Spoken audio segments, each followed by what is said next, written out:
Speaking of a good time to be joining the Brewers, let's talk about Aaron Ashby and what he's done since he's rejoined the Brewers. If you think back to his first start against the Cubs, it was probably the worst start anybody could ever have to their major league career, giving up a ton of runs. And I don't think he got out of the first inning. No.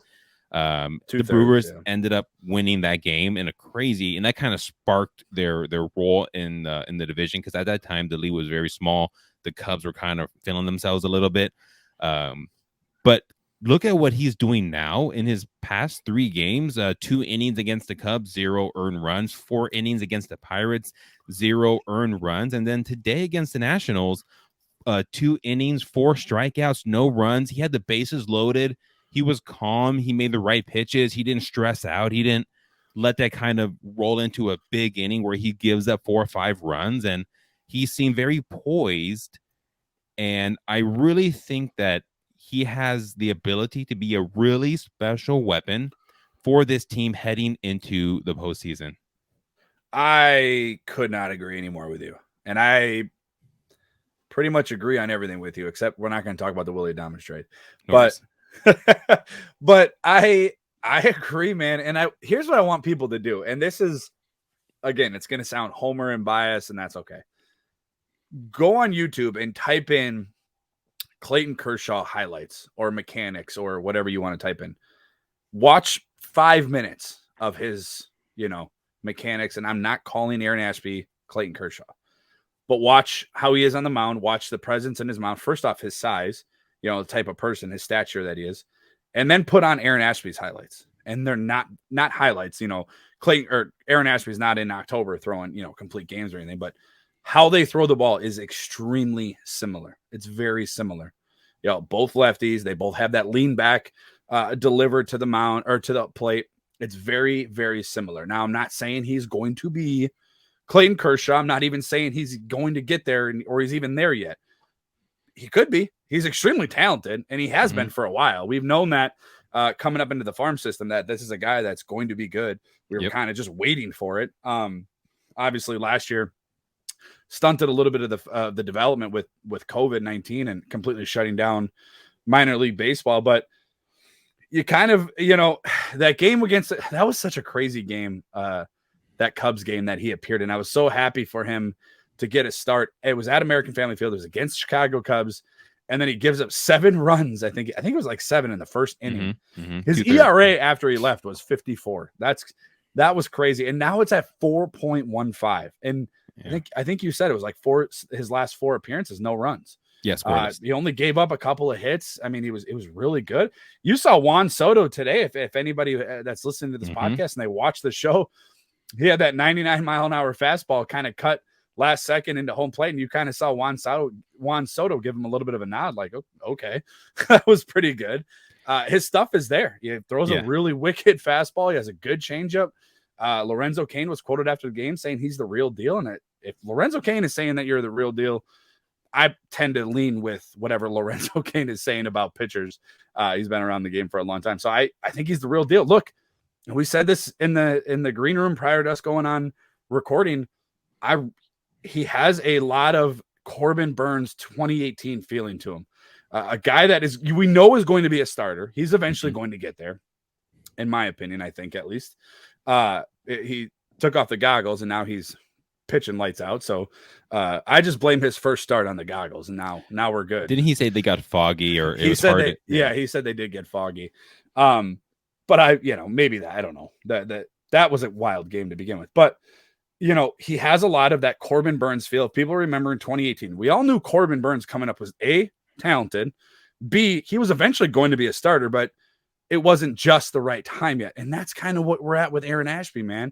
Where are you going to put him in? You got solidified 1 through 3 all-star caliber pitcher. I shouldn't say caliber. They are all-stars. And then you got, Brett Anderson, soft lefty, Eric Lauer, hard lefty. And then you got Hauser bouncing around. So there really is not a whole lot of room in the starting rotation for him. And that was kind of what Corbin Burns' dilemma, issue, whatever you want to call it, in 2018. And we saw Corbin Burns. That's a good problem to have too. It's a great problem to have. And that's what's great about developing this guy, because you don't have to shove him into the 3, 4, or 5 slot and be like, okay, we need 6 innings, keep it under 3 runs, whatever. he's able to kind of pitch in good moments, tough moments. Maybe it's a blowout. Get him in there, get him developed a little bit, because again, he missed last year because of COVID. And if he can come out of the bullpen and pitch a couple, innings throughout October, as a lefty, that's huge. I mean, it's huge. The guy I don't want to say it's a stretch and saying he's a game changer, but coming out of that bullpen, which has had its struggles, which has almost turned into a strength now lately. It really has. Like, you add him into guys, like, it's basically a 6-inning game, for the Brewers. Because you have Boxberger, Williams and Hader. If you can get to the 7th inning, your chances of winning are pretty good. If you throw Ashby in there, here and there, a spot, bullpen day, him and Suter can pitch, each pitch a couple of innings. I mean, he's a good thing. It's a good, where we're at right now with him is really good. And I'm really happy for him too. I completely agree with you. And if you look at that Escobar at bat today, he threw 98 sinker, then a wipeout slider. Like, his slider is so nasty. And he throws his fastball at 96. He was dialing up 98, 99 today. Yep. And then his slider and his changeup is 88 miles an hour. So that's it's about a 10-mile-per-hour difference between his fastball and his changeup. And he gets a 38% whiff rate on his slider, 36% whiff rate on his changeup. His fastball, not as much, but that's going to change as he gets more innings. A lot of that has to do with that Cubs game, and you mentioned what who was the person who was talking about him? The player, not Colton Lorenzo Wong. Cain. Lorenzo Cain. Yeah. He played for the Royals. And if you look at their bullpen, and I compare this team to the Royals of 14 and 15 and 16, when they had that it has a feeling wipeout, they had the wipeout bullpen. If you get to the 7th inning against that team, and they went to 2 straight World Series and won one, you couldn't score on any of those guys. So Lorenzo Cain, he knows good pitching, and they had great starting pitching as well.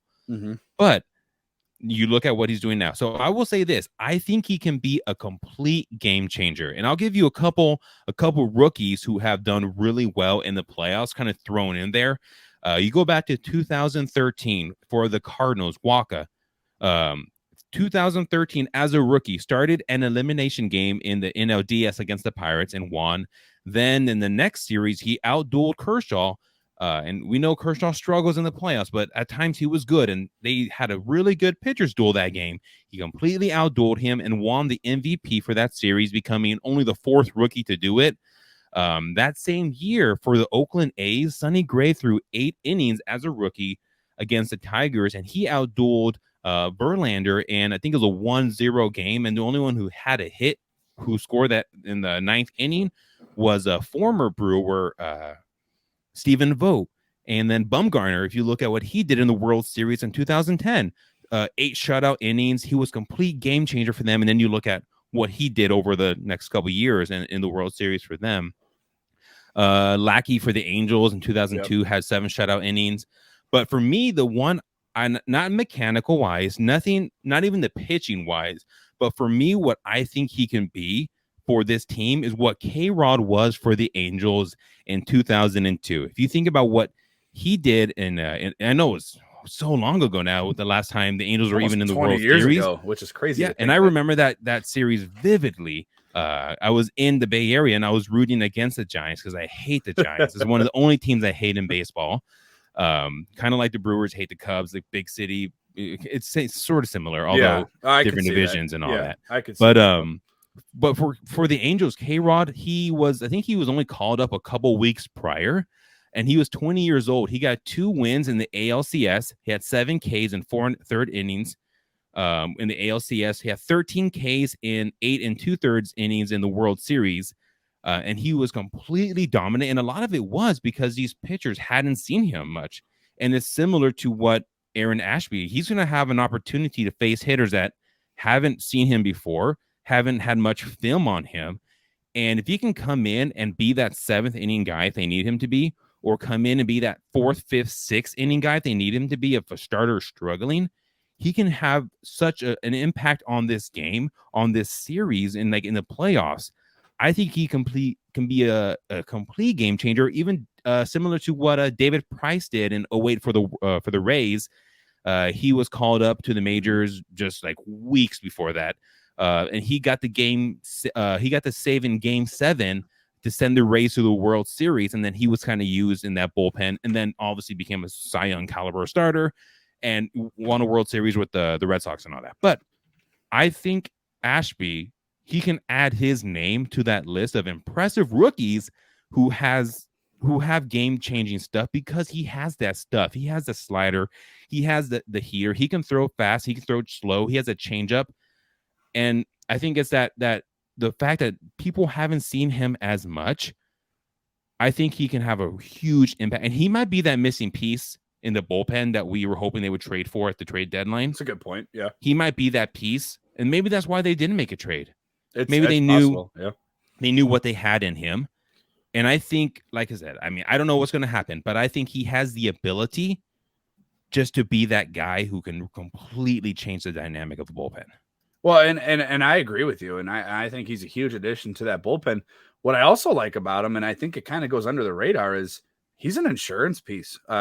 We just saw Eric Lauer, Adrian Hauser, Josh Hader, Hunter Strickland, Jake Cousins. They all got knocked out from COVID. Like, we forget COVID is still unfortunately a part of this game. And when a guy that's, supposed to start, I don't know, name a starter 2 days before his start and he knocks out with COVID, you're able to take Aaron Ashby and be like, okay, give me 4 or 5, give me, whatever you can give me in this moment, in this quick, time frame. And you're able to do that. So he's an insurance piece. He's nice to have because he can do it kind of like Corbin Burns in 2018. Like, he did have a couple spot starts. He did come out of the bullpen in key moments. He, remember in that NLCS, I think it was game 1 where Craig Counsell put out, I think it was, he's pitching in Cincinnati now.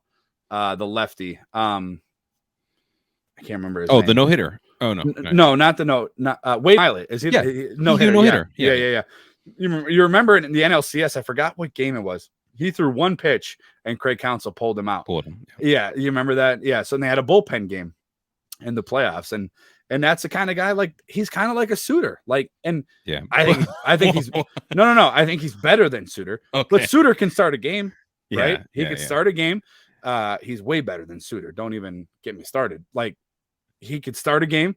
He can come out of the bullpen and give you 3 innings. We saw today, he gave you 2 innings. So he's very flexible. He's a good insurance piece. But I think down the road, you're looking at a top 3 starter in a rotation. Oh, yeah. Maybe not. If he's number 4 in this rotation, a year or 2 from now, yeah. If you don't have a World Series ring or 2, we did something wrong.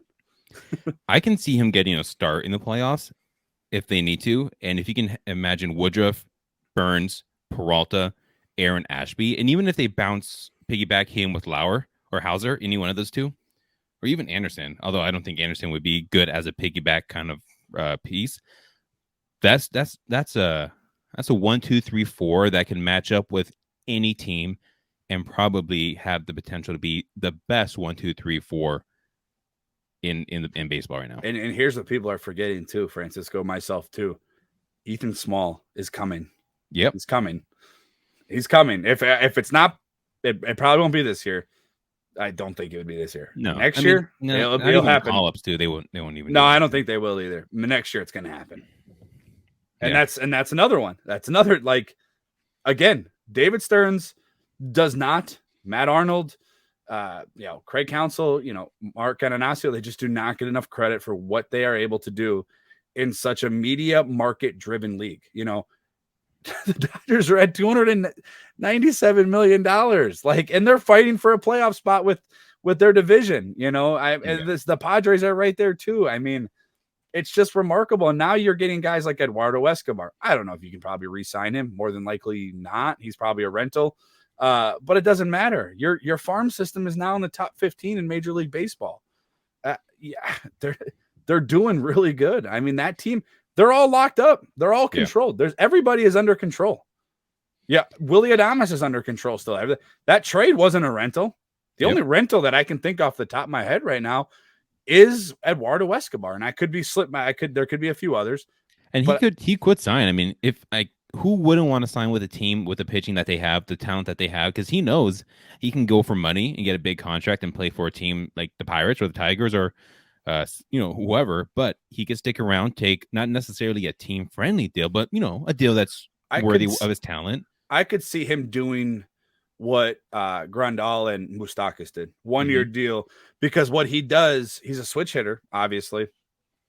And if you have a full season at American Family Field, we saw what Grandal got paid down in Chicago, and then we saw what Mike Moustakas got paid out in Cincinnati. Your numbers will go up. Your power numbers will go up. So I could definitely see, especially if they make a late run into October, I could see Eduardo Escobar being like, okay, I'll do a 1 year, $15-17 million deal, and then he's looking for that payday, the following year. I could see that. We've seen it before. It's happened before, just a few years ago. So it's definitely something possible, and kind of keep the team together. But look, there's not many things to be upset about with this team. You hope that the Eduardo Escobar injury is more precautionary than anything.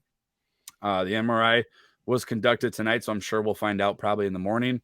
But there's not a whole lot to be upset about, not a whole lot to look down at. I'm greedy, man. I wanted to sweep the Nats because we're better than them, and then the Marlins didn't help us out with not winning a single game against the Cincinnati Reds. So, but they're like, they have really good pitching, but they're bipolar. Like sometimes they're. I mean, when we played them, that was early in April though, I think, or May.